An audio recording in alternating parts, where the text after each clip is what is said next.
यहां से हमारे मित्र, जिन्होंने की लंबे समय तक संसद में मेरे साथ जिम्मेदारी संभाली थी और इस संसदीय निर्वाचन क्षेत्र से सांसद भी थे,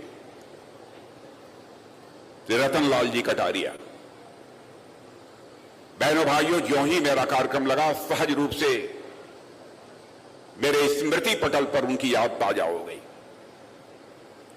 छोटी बैठक हो अथवा बड़ी बैठक हो, एक भी बैठक ऐसे नहीं होती थी जिसमें रतन लाल जी कटारिया कुछ न कुछ अपने विचार न व्यक्त करें।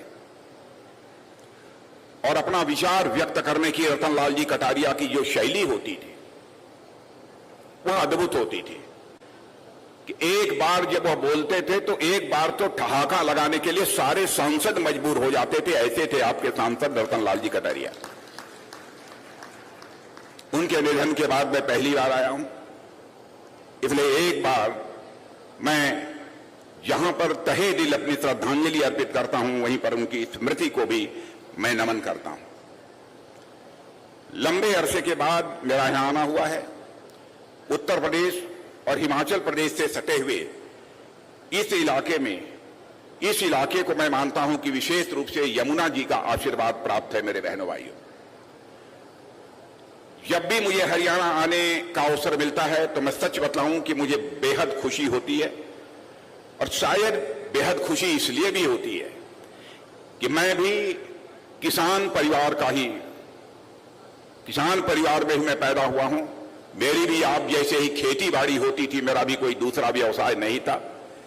शायद एक तक किसान परिवार से होने के नाते, और दूसरा इसलिए कि हरियाणा की धरती ऐसी धरती है और हिमाचल प्रदेश इसके बगल की धरती, और यह पंजाब, यहां से बड़ी संख्या में हमारे भारत की सीमाओं की रक्षा करने वाले जवान यदि जाते हैं तो यहीं से जाते हैं। इसलिए स्वाभाविक रूप से हमें इस स्थान पर आने पर एक स्वाभाविक खुशी मुझे महसूस होती है।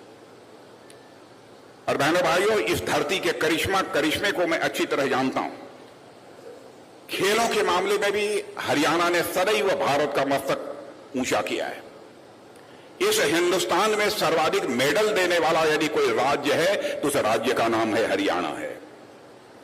और जहां तक मुझे याद है, यदि मैं भूल नहीं रहा हूं, तो भारत को पहला ओलंपिक मेडल दिलाने वाली जो कर्णम मल्लेश्वरी थी, बताया जाता है कि उनकी भी यमुना नगर यह कर्म भूमि रही है।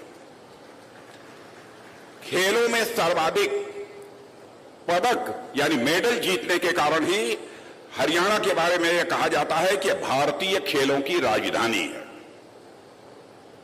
वे स्वाभाविक है कि ऐसे राज्य में कोई कार्यक्रम होता है और वहां की जनता के साथ सीधा संवाद करने का अवसर मिलता है तो हमें खुशी होती है।